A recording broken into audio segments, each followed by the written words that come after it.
Bill proposal, no tax on properties. It's going to be on the ballot this November, and it will go in effect January of 2027 if it is passed.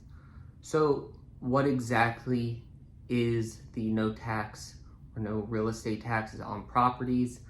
You know, it's been advertised a lot lately that you would be paying essentially zero in taxes on real estate taxes of your primary residence.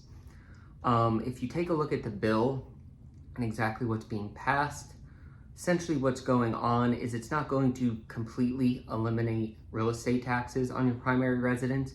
What it's going to do is it's going to increase your homestead exemption by almost double.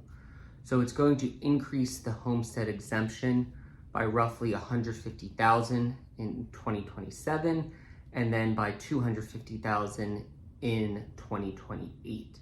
So what this means is if you currently have an assessed value of, let's call it $500,000, and then you have a homestead right now at the current amount of $50,000, your real estate taxes is going to be based off of $450,000 taxable assessed value as of 2026 right now. So that's the $500,000 assessed minus the current $50,000 homestead exemption.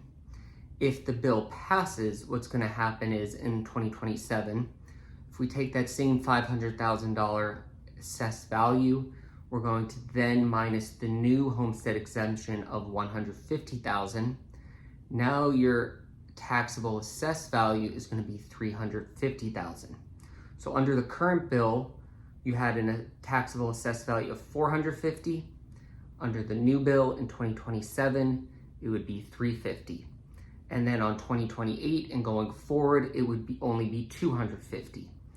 And there is some language for it to be continued to be increased year over year. So essentially what they would try and do is phase out the taxes through increasing homestead exemptions. Personally, I think this is probably the best way to do it.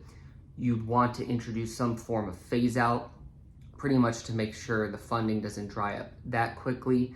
And it's really a good way to see how it's going to be implemented and really used in practice.